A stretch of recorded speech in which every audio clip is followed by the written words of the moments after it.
ஏறி குதிரை ஏறினீங்க, கொஞ்ச நாள் கீழே நடந்து போனோம், குதிரை ஏறி தான் வரட்டுமே. குதிரை மேல நீ மட்டும் ஏறிட்டு இருந்தா எப்படி? எல்லாம் சொல்றேன். 10 மாசம் வாடகை அட்வான்ஸ். அதாவது ஒரு இங்க வந்து ஒரு வீடு உடனே நம்மளால வாங்கி கட்ட முடியாது, அது உண்மைதான். ஆனா நமக்கு ஒரு வீடு கட்டி வச்சிருக்காங்க, அவங்களையும் இருக்கிறது இல்ல, லைட்டா இருக்கிறது இல்ல, வீடு மட்டும் இருக்கும், எல்லாம் போட்டுக்கணும்.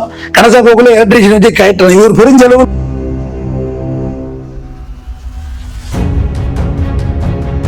வாடகை வீடு பிடிக்கிறது எவ்வளவு பெரிய கஷ்டம், வாடகை வீட்டுல இருக்கு எவ்வளவு பெரிய துன்பம் அப்படின்றது. வாடகை வீடுங்கிறது பெரிய துன்பம் தான் தம்பி. அப்பதான் ஸ்கூல் ஃபீஸ் எல்லாம் கட்டிட்டு வந்து அப்பாடான்னு உட்காருவான். Ring ring ring ring, hello, இந்த மாசம் வீடை விற்கலான்னு இருக்கிறேன் அப்படிம்பாங்க. ஏன் இப்பதான் ஃபீஸ் எல்லாம் கட்டி முடிச்சிருக்கேன், விற்கலான்னா எப்படிங்க? கோலத்து மேல நம்பிக்கை இல்லாதவங்க இருப்பாங்க. அது எப்படி நீங்க காலங்காலத்துல கோலம் போடுறது, அதுக்கு ஒரு பேமெண்ட். அதான் சார், அது வந்து வீட்டு இப்போ நான் வந்து வீடு இருக்கேன், எனக்கு வந்து இஷ்டம் தான் நான் போடுவேன், எனக்கு வேணா விட்டுருவேன். ஆனா அதுக்கு வந்து கட்டாயம் போட்டுதான் ஆகணும் அப்படின்னு சொல்லி மரவாசி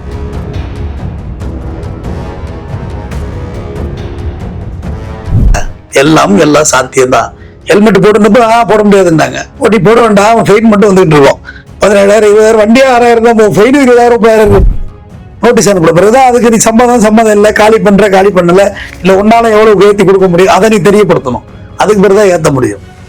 படாத பாடுபட போறாங்க எல்லாரும். இன்னொரு விஷயம் வந்துருக்கு சார், இதுக்கு முன்னால வந்து ஹவுஸ் ஓனர்லாம் வந்து அப்ப வந்து விசிட் பண்ணுவாங்க வாடகை விட்டாங்க சுத்தி பாக்குறதுக்கு. அது உன்னோட வீடு, அது வரைக்கும் சூப்பரானது வந்து வீட்டோட மெயின்டெனன்ஸ் சொல்றதல்ல வச்சாங்க. நீ குழாய் ஊத்தும் சொட்டுன்னு நம்ம வாங்கி டைட் பண்ணணும், லைட்டை மாட்டணும், ஃபேனை மாட்டணும், எல்லாம் மாட்டி செட் பண்ணி அப்படாங்களே நீ வீடு வேணும் பேசி.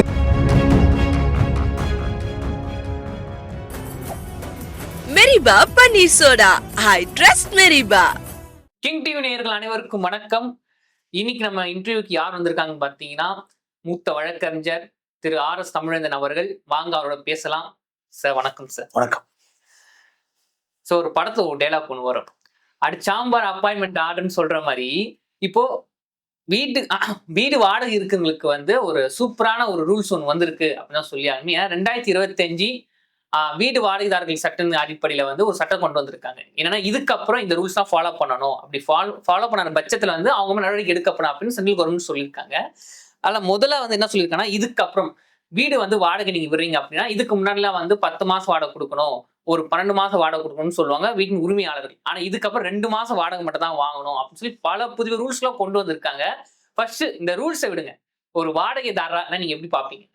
ஆனா இவ்வளவு நாள் ஏறி குதிரை ஏறினீங்க, கொஞ்ச நாள் கீழே நடந்து போனோம், குதிரை ஏறி தான் வரட்டுமே. குதிரை மேல நீ மட்டும் ஏறிட்டு இருந்தா எப்படி? எல்லாம் ஹவுஸ் ஓனர் பக்கமே தான் எல்லாம் இருந்துச்சு, தொழிலாளர் பக்கமும் வரட்டுமே. தொழிலாளர் நல சட்டங்கள் படிச்சு பார்த்தீங்கன்னா அதுவும் இப்படிதான் இருக்கு. தொழிலாளிகளுக்கு ஃபேவரா வந்துருச்சு அந்த சட்டம் நிறைய.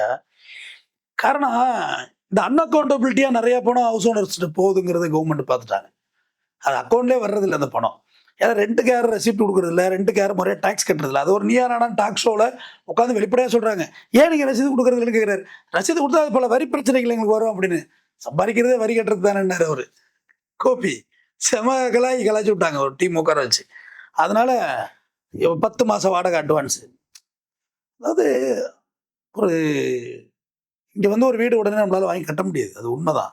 ஆனால் நமக்கு ஒரு வீடு கட்டி வச்சிருக்காங்க, அவங்களையும் நம்ம தப்பு சொல்ல முடியாது. ஆனால் அதுக்காக உங்கள்கிட்ட தான் இருக்குங்கிறதுக்காக எல்லாத்தையும் இப்போ ரயில் கூட தான் பல கோடி ஏறினா 10,000 ரூபா கூட ஏறது கிண்டி போகிறதுன்னு கேட்டால் ஓகேவா? ஒத்துக்க முடியாது. 5 ரூபா 4 ரூபா, இன்னமும் 5 ரூபாய்க்கு 10 ரூபாய்க்கு கொண்டு தாம்பரத்தில் விட்டுறாங்க. ஆனால் சார் 100 பேர் ஏறுறாங்க, இல்லை வந்து 4 பேர் வீட்டுக்கு வாடகை வர்றாங்க. ஒரு பொருளாதாரத்துக்கு 1 கோடிக்கு நீ வீடு கட்டிருக்கீங்கன்னா அதுக்கு நீ மாதம் இவ்வளோ கூடனா எப்படி கொடுக்க முடியும்? அது கொடுக்க முடியாது. இல்லை பொருளை உங்களுடைய ஃப்ளைட்டு கூட தான் விலை கூட, இங்கேருந்து திருச்சி போகிறது 6,000 ரூபா தான் வாங்குறாங்க.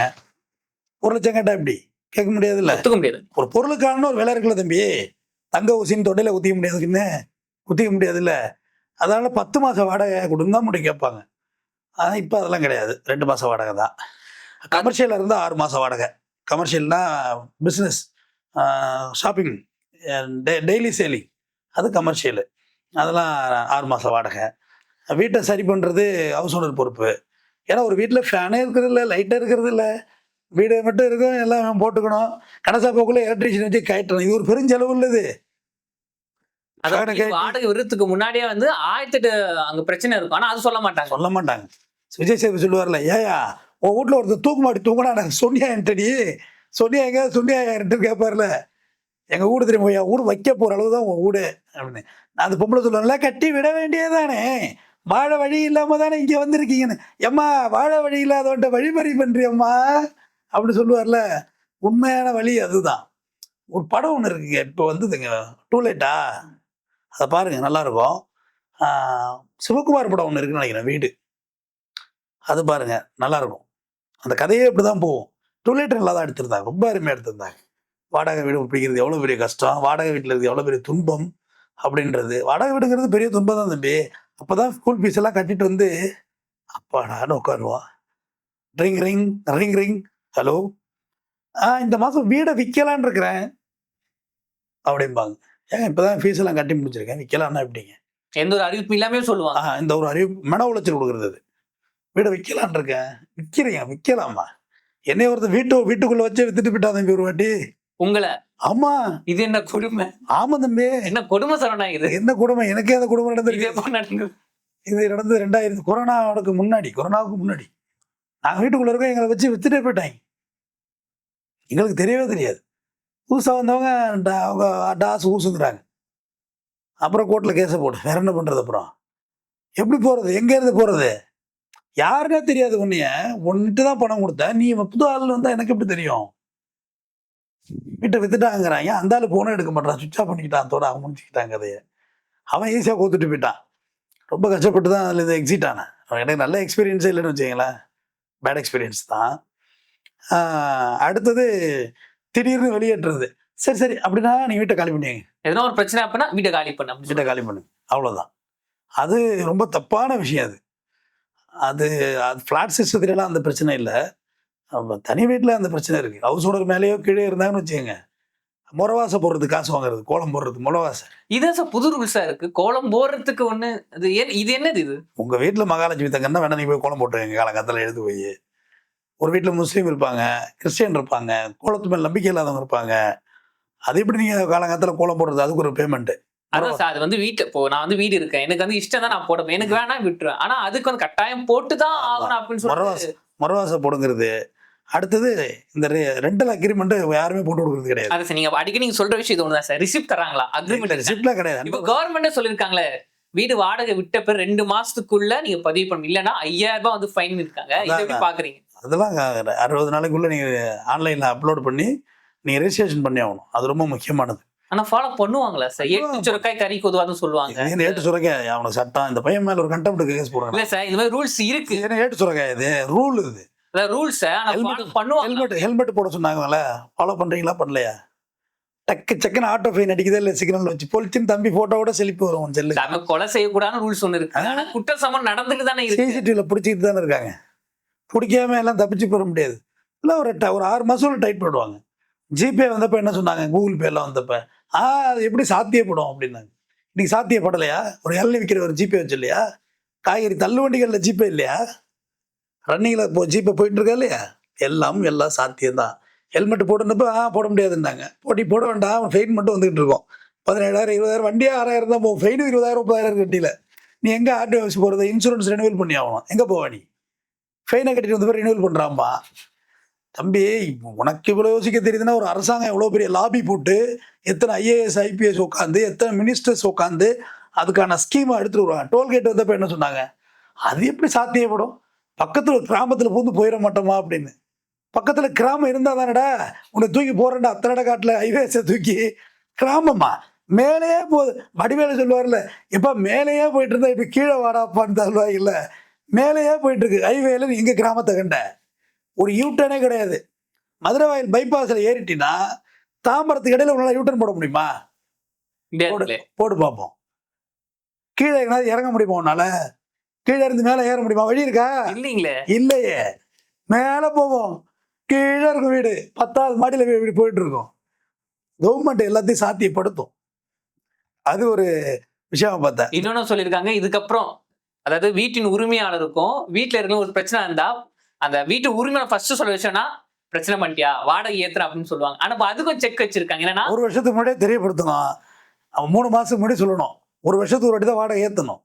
3 மாசத்துக்கு முன்னாடி ரிட்டனாக தெரியப்படுத்தணும். நீ ஓரலாக தெரியப்படுத்த ஏற்றி போட வேண்டிய அவசியம் இல்லை. ரிட்டனாக ஐயா அந்த மாதிரி வீடு வாடகை ஏற்றுற ஒரு நோட்டீஸ் அனுப்பணும். நோட்டீஸ் அனுப்புற பிறகு தான் அதுக்கு நீ சம்மதம் இல்லை, காலி பண்ணலை, இல்லை உன்னால் எவ்வளோ ஏற்றி கொடுக்க முடியும் அதை நீ தெரியப்படுத்தணும். அதுக்கு பிறகு தான் ஏற்ற முடியும். படாத பாடுபட போகிறாங்க எல்லாரும்.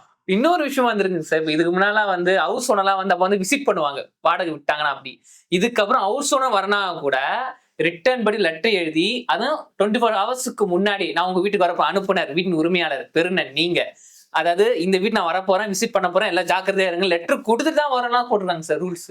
ஆமா, நீ திருப்பூர் வந்து குழம்பு கறியை போட்டு தின்னுட்டு போயிட்டீங்கன்னா என்ன பண்றது? ஏன் தம்பி, அப்படிலாம் யாரும் வர்றதில்ல, யாரும் பேசுது போலீங்க, யாரும் வந்து விசிட்லாம் பண்றதில்ல. அதெல்லாம் ஒண்ணு ஜெனியூனா ஓனர்லாம் இருக்காங்க தம்பி, எல்லாருமே அப்படி இருப்பாங்க. அல்பையா ஜெனியூனாக நிறைய பேர் இருக்காங்க. பட் அது ஒரு வீடோட ப்ரைவேசி, வீட்டுக்குள்ள இருக்கிறது ப்ரைவேசி. அதை வந்து நான் விசிட் பண்ணுவேங்கிறது என்ன, இது என்ன பூங்காவா சுற்றி பார்க்கறதுக்கு? அது உன்னோட வீடு. அது மாதிரி இன்னொன்று சூப்பரானது வந்து வீட்டோட மெயின்டெனன்ஸ் சொல்கிறதில்ல வச்சாங்க. நீ குழா ஊற்றும் சொட்டுன்னு நம்ம வாங்கி டைட் பண்ணணும், லைட்டை மாட்டணும், ஃபேனை மாட்டணும், எல்லாம் மாட்டி செட் பண்ணி அப்படாங்கள நீ வீடு வேணும்ப. பேசினில் தண்ணி வராது, வெஸ்டர்ன் டாய்லெட்டில் ப்ளஷ் அவுட் வராது, எல்லாத்தையும் வாங்கி மாட்டி ரெடி பண்ணி நல்லா உட்காந்து கக்கா போகலான்னப்ப வீடு வேணும்ப, என் வீட்டை கொடுத்துருங்க அப்படின்னு. அது சரியாக வராது இல்லை. இவ்வளவு நான் செலவு பண்ணியிருக்கேன், மெயின்டெனன்ஸ் பண்ணியிருக்கேன். அப்போ அது ஊர் கொட்டாகாது. அது ஒரு நல்ல விஷயம். அது மெயின்டெனன்ஸு ஹவுஸ் ஓனர் பண்ணி கொடுத்துடணும். அப்படி வீட்டுக்கு வேலை பார்க்குறோன்னா 24 மணி நேரத்துக்கு முன்னாடி அவங்க தெரியப்படுத்தணும், வீட்டுக்கு வரலாமா வேலை பார்க்கன்னு. அப்படி இல்லைன்னா நீங்கள் பார்த்துட்டு பில்லு அவங்கள்ட்ட கொடுத்து வாடகையில் கழிச்சிக்கலாம். அது ஒரு நல்ல ஸ்கீம். இது நான் வரவேற்கிறேன். ஏன்னா நான் மாத்திரம் வாட்டர் டேப்பை நான் கையோட கட்டி எடுத்துகிட்டு போக போகிறதில்ல. வாட்டர் டேப்பை என்ன தண்ணி பீச்சிக்கிட்டு அடிக்கும், கரெக்டு தானே? செக்வால் இருந்தால் கூட கட்டிக்கலாம் எல்லாத்தையும். வீட்டுக்கு செக்வால் வச்சுட்டோம்னா எல்லாத்தையும் கட்டிடலாம். நான் வாஷிங் மிஷினுக்கு ட்ரில்லு போட்டு குழா தண்ணி ரெடி பண்ணி வச்சுருப்பேன். வாஷிங் மிஷினில் அவுட்லெட்லாம் ரெடி பண்ணி நீங்கள் வந்து வீட்டை வேணுன்னா நான் போய் எடுக்கிறது, அது சரியாக வராது. அப்படி என்ன செய்கிறது? ஈபி பாயில் கட் பண்ணி விட்றது. உனக்கு தண்ணி இல்லை, தண்ணி இது கட் பண்ணி விட்றது, அதெல்லாம் நம்ம செய்ய முடியாது. செக்வால் வச்சுக்கிறது. ஐயோ, ஒரு ஹவுஸோட ஒரு அல்பம் இருந்தால் பாரு, ஒரு அல்பன்ட்ட கடைசி கட்டம் வந்து எங்கள் வீட்டில் வந்து பியூரிட்டு வாங்கியிருந்தோம். வாட்டர் பியூரிட்டு தண்ணி கேன் வாங்கி கட்டுப்படி ஆகல தம்பி. அதனால் நண்பர் வச்சு பியூரிட்டு போடணும். அதுவும் இந்த எக்ஸாஸ்ட் தண்ணியை வந்து அழகாக மழைநீர் சேகரிப்பில் உண்டை விட்டுருந்தேன், வீணாக போகக்கூடாது. மழைநீர் சேகரிப்பு வழியாக பூமிக்குள்ளே போயிருட்டுன்னு. இன்னும் சில சம்டைம்ஸ் பக்கெட் வச்சு பிடிச்சிட்டு பாத்திரம் கழுவணும், அது வச்சுருந்தோம். அடுத்து நான் இப்போ இது வச்சுருந்தேன், இண்டிகா வச்சுருந்தேன், பொலேரோ ஒன்று, இது ஸ்கார்பியோ வாங்கினேன். எங்கள் வீட்டோட ராசியெல்லாம் போயிட்டு, உங்களுக்கு ராசி போயிட்டா நான் கடன் தான் வாங்கியிருக்கேன், ராசி எப்படி போவோம்? இல்லை ராசி போயிட்டு காலி பண்ணுன்னு சொல்லி எங்கள் பொண்ணு வருது, அது வருது, இது வருதுன்ட்டாங்க. பரவாயில்ல, எங்கேருந்து வெளியேற்றினாலும் அதை விட பெட்டராக வருவோம், அதில் மாற்று கிடையாது. ஒரு இடத்துல ஒரு இடம் தூக்குறாங்க, நம்ம வெளியேற்றப்படுகிறவர்கள் ஜெயிச்சிருவாங்க. அதனால் ஒன்று சந்தோஷம்தான். அடுத்தது வீடு ரெனோவேஷன். வீடு வந்து சும்மா அப்படியே வீட்டை கொடுத்துட்றது, சுண்ணாம்பு அடிச்சு கொடுத்துட்றது. நம்ம காலி பண்ணக்குள்ள நோ, நான் உங்களுக்கு ஏஷியன் பெயிண்ட் போட்டு தான் அடிக்கணும் பெயிண்ட்டு, அதுக்கு ஒரு சார்ஜ் கொடுங்கன்னு கேட்குறாங்க. அது இதுவுமே ஆகாது, அது நீ தான் பண்ணிக்கணும். இது வந்து ஃபர்ஸ்ட் கிளாஸ். வீடு கொடுக்கல பெயிண்ட் பண்ணி கொடுக்குறீங்கள, உன் வீடு அதை நீ எப்படி பெயிண்ட் பண்ணிக்க, நான் போக்குள்ள என்கிட்ட காசு கேட்காத பெயிண்டிங். இது ஓகே தானே? அது ஆனா சில பேர் போகும்போது சொல்றாங்க, நான் வீடு கொடுக்கும்போது தங்க மாளிகமா இருந்துச்சு, இப்ப வீட்டை நீ இப்படி வச்சுட்டு போறீங்கன்னு சில ஹவுஸ் ஓனர் சொல்ற, நீங்க பாத்துருக்கீங்க. பர்த்டே கேக்கா கடிச்சு திங்கிறதுக்கு வீடு சிமெண்ட்டும் செங்கல் தான், இதே அதுப்பா பிடிச்சி சும்மா பிள்ளைங்களே கிறுக்கி இருக்கு தம்பி செவத்துல, வேற என்ன பண்ண முடியாது வீட்டுல. வீடுனா அப்படிதான் சார், குழந்தைனா அப்படிதானே இருக்கு. ஆமா, ஆணி அடிக்கிறதா சொன்னாங்க. இப்பெல்லாம் ட்ரில் வந்துட்டு சர்றன்னு ஒரு ட்ரில்லை போட்டு காரை போட்டு நீ ஆணி போட்டுக்கலாம், ஒன்றும் பிரச்சனை இல்லை. கட்டையர் அடிக்க வேண்டியதில்லை, ஒட்டுறதெல்லாம் வந்துருச்சு. இப்போ வீடுனா இப்படி தான் இருக்கும். லாட்ஜில் ரூம் கொடுக்குறாங்கல்ல, பல்லன்னு போக்குள்ள எப்படி இருக்கு? போக்குள்ள அந்த லாட்ஜ் ரூமை நீ என்ன பண்ணி வச்சுட்டு வர? சத்தியமாக மனதாச்சு கொப்ப சொல்கிறேன், என் நண்பர்கள் இருக்கிறாங்க கேட்டுக்கோ. லாட்ஜை விட்டு நான் வெக்கேட் பண்ணுறேன்னா என் பெட்ஷீட்டு எல்லாத்தையும் உதறி மடித்து ஓரளவு வச்சுட்டு பாத்ரூம்லாம் வெக்கேட் பண்ணி அந்த குப்பை குளத்தையெல்லாம் அள்ளி டஸ்ட்பினில் போட்டு கட்டி வச்சு தான் வருவேன். அது என்ன பண்பாடு? நம்ம தானே அங்கே நைட்டு தூங்கணும், ஒரு 2-3 நாள் நமக்கு அது ரூமாக இருந்திருக்குல்ல, அப்போ நம்ம அந்த காட்டன்லாம் மடித்து வச்சுட்டு வரணும்ல. எச்ச துப்புறது லாஜிக் போய் இந்த வாஷ்பேஜில் போய் பழச்சிட்டு எச்ச துப்புறது ஆன்ஸை போட்டு, டேய் நம்ம வீடு அது மாதிரி 2 நாள் இருந்துருக்கோண்டா, அதில் அதை கொஞ்சம் டீசெண்டாக வச்சுக்கணுங்கிற மனநிலை வேண்டாமா? அதாவது நீ லெட்டின் போறீல்ல, லெட்டின் போக்குள்ள அங்கே வந்து கொஞ்சம் மலத்தோட ஃப்ளஷ் அவுட் கம்மியாக இருந்தால் உனக்கு எவ்வளோ இன்டீசெண்டாக கடுப்பாக இருக்குது இருக்கும். கண்டிப்பாக அதுமாரி நீ வச்சுட்டு வரல, அடுத்தவனுக்கு அப்படி தானே இருக்கும். நீ முதல்ல சுத்தக்காரனை மாற, உலகம் தானாக மாறிடும். நம்ம டாய்லெட் வரக்குள்ள போயிட்டு வரக்குள்ள நான் நல்லா ஃப்ளஷ் அவுட் பண்ணி தண்ணியெல்லாம் ஊற்றிட்டு க்ளீனாக வச்சுட்டு அந்த பக்கெட்டில் கொஞ்சம் தண்ணி பிடிச்சி வச்சுட்டு வா. அவசரமாக வேணா ஒரு ரூபா தண்ணி இருக்காது அவனுக்கு. அதேமாதிரி பண்ணினா காலப்போக்கில் அது ஒருத்தனையாக மாற்றுது. இப்போ நான் சொன்னேன்ல கடைசி வார்த்தை, அது ஒருவரையாக மாற்றும். இந்த சொசைட்டியை ஒரே நாளில் மீட்டிங் போட்டு நீ மாற்ற முடியாது தம்பி. அப்படின்னா மொத்தமாக கூட்டு வச்சு விவேகானந்தர் பேர் யாராவது வச்சு பாடம் நடத்தி மாற்றிடலாமே, மாற மாட்டோம். ஒருத்தனா மாறு, நீ மாறு. அடுத்து உன்னை சுற்றத்தார்களாக தானாக மாறுவாங்க, தானாகவே மாறும். கண்டிப்பாக மாற்றம் ஒரு நாள் நிச்சயமாக மாறும், எல்லாமே மாறும், எவ்ரிதிங் மாறும். ஆனால் முதல்ல நீ மாறணும், மாற தயாராக இருக்கணும்ல. நீ மாறணும் தான் மற்றவன் மாறுவான். அடுத்தவன் டாய்லெட்டில் பிய வச்சுட்டு போனான், நான் மட்டும் இதை சுத்தம் பண்ணி வச்சுட்டு போகணும்னு நினச்சினா உலகம் அப்படியே தான் இருக்கும். அவன் வச்சுட்டு போனா அது அவன் வச்சுட்டு போட்டோம், நான் சுத்தம் பண்ணுறேன், நான் க்ளீனாக ஃப்ளஷ் அவுட் பண்ணிட்டு தண்ணி இருக்குது, நீ தான் கையாலே சுத்தம் பண்ணுற, தண்ணி எடுத்து ஊற்றி க்ளீனாக வச்சுட்டு வா. அடுத்தவன் கண்டிப்பாக அதை பண்ணுவான். இன்னையிலேருந்து செய்யுங்க அந்த முடிவு, இந்த 2 பேரும் ஒரு மாற்றம் வரும். கண்டிப்பா சார் செய்வோம். நன்றிங்க சார். லாஸ்ட் கொஸ்டின் மட்டும்னா சரி, ஓகேங்க சார். இப்போ இந்த சட்ட நடைமுறைக்கு வந்த பிறகு வீட்டின் உரிமையாளர் அவங்களுக்கா இல்லைன்னா வீட்டுல வாடகை இருக்காங்களே, இங்க 2 பேர்ல யார் பிளஸ்ஸா இருக்கும், இல்ல 2 பேருமே பிளஸ்ஸா இருக்கும் சட்டம்? அதாவது வீட்டோட உரிமையாளருக்கு வீடு உங்களுது, அதை யாரும் மறுக்க முடியாது. வீட்டு வாடகை தர தீட்டெல்லாம் பெற முடியாது. ரெண்டாவது அந்த வழக்கு ட்ரையலையும் சீக்கிரம் முடிச்சு கொடுக்க சொல்லியிருக்காங்க. 2 வருஷம் 3 வருஷம் போட்டு இருக்காம ஸ்பீடாக முடிச்சு கொடுக்க சொல்லியிருக்காங்க. வீட்டு உரிமையாளருக்கு வீடு தான், பட் வீட்டு உரிமையாளருக்கு வீடு தான், பட் வாடகைதாரருக்கு உரிமையும் பாதிக்கக்கூடாது. இல்லை, நான் வந்துட்டு ரெண்ட்டுக்கு வந்துட்டேங்கிறதுனால நீங்கள் டோட்டலாக என் உரிமையை எடுத்துக்கூடாதுல்ல. இப்போ லாட்ஜை கொடுத்துட்டு அதை பண்ணாத, இதை பண்ணாத, அதை பண்ணாத, தண்ணி சத்தம் போடாத, ரூமுக்குள்ள உட்காந்து தண்ணி அடிக்காதீங்க, டிவியை போடாதீங்கன்னா எதுக்கு அந்த ரூம் எடுக்கணும்? அது குழந்தை தான் கத்தக்கூடாதுன்னு சொல்றது. குழந்தை இருக்கவங்க வீடு கொடுக்க மாட்டாங்க. அப்படி எதுக்கு குழந்தை கத்த? உங்கள் வீட்டில், எங்கள் வீட்டில் குழந்தை இருக்குது, வயசானவங்க வீடு கொடுக்க மாட்டான். உங்கள் வீட்டில் எங்கள் அப்பா இருக்காரு, எவ்வளோ முரண்பாடாக பேசுகிறீங்க? வீடுன்னா அது உங்கள் சுதந்திரம். இந்த பில்டிங்கோட ஹவுஸ் ஓனர் இருக்கார்ல, அவர் பேர் குணசீலன். ஆமாம், குணசீலன் தான் அவர். ஒரு நாள் கூட உள்ள வந்து பார்த்தது கிடையாது. எதனால சார்? அவர் நம்பிக்கைங்களா? நம்பிக்கைலாம் இல்லை, அவரோட கேரக்டர் அது. நான் பிஸ்னஸ் உங்கள்கிட்ட இடம் கொடுத்துருக்கேன், நீங்கள் 4 காசு சம்பாதிச்சாதான் எனக்கு 4 காசு நீங்கள் திருப்தியாக கொடுப்பீங்க. சிம்பிள். நீங்கள் பணம் சம்பாதிச்சாதான் எனக்கு கொடுப்பீங்க சந்தோஷமா. கொடுத்துருக்குறேன்னா அது உங்களுக்கு கொடுத்துருக்கு, அது உங்கள் போர்ஷனில் நீங்கள் என்னென்னோ பண்ணிவிடு, எனக்கு வாடகை கொடுத்துருக்கு போதும். நல்ல பாலிசி இல்லை? இதே மாதிரி எல்லா உரிமையாளரும் இருந்துட்டா அங்கே பிரச்சனையே இல்லைங்களே. எந்த பிரச்சனையும் பண்ண மாட்டார். நீங்கள் பாட்டு வக்கீல் தொழிலாம் போர்டு வைக்கக்கூடாது மகானி, பெரிய போர்டை வச்சுக்கிடுங்க. இந்த நாடோடிகள் படத்தில் சொல்லுவான்ல, என்ன தம்பி சௌக்கியமா, சமையல் ஆர்டர் தானே வேணும், எடுத்துக்க, நல்லா செய்யி, நான் கொடுக்காம உங்களுக்கு யார் கொடுக்க போறான்னு, போர்டு தானே நல்லா வச்சுங்க, 4 காசு சம்பாதிங்க அப்படின்ற ஒரு மனப்போக்கம் உள்ளவர். அது ரொம்ப ரேரான மனிதர்கள் நான் அந்த மாதிரி சந்திக்கிறேன். அந்த மாதிரி நல்ல மனுஷன் தான் அவர். அப்ப இந்த சட்ட நடைமுறைக்கு வந்துருச்சுன்னா இதே மாதிரி பல உரிமையாளர்களை பார்க்கலாமா? இப்ப நீங்க சொல்ற மாதிரியே எல்லாரும் மாறணும்ல. நீங்க மாறினா எல்லாம் மாறும் தம்பி. நம்மளும் அந்த மாதிரி வீடு கொடுத்துருக்காங்க, கஷ்டப்பட்டு கட்டியிருப்பாங்க. நம்மளும் அந்த வீட்டில் இருந்துக்கிட்டு நம்ம வீடு மாதிரி நினச்சிக்கணும். நம்ம வீடு மாதிரி நினச்சி அதை ஆட்டையை போட்டு நினைக்கக்கூடாது. வாடகை ஒழுங்காக கொடுக்கணும். நியாயமாக நடந்துக்கிட்டோம்னா எந்த பிரச்சனையும் இல்லை. நன்றி. நன்றி சார், தொடர்ந்து பேசுவோம். மெரிபா பன்னீர் சோடா, ஐ ட்ரஸ்ட் மெரிபா.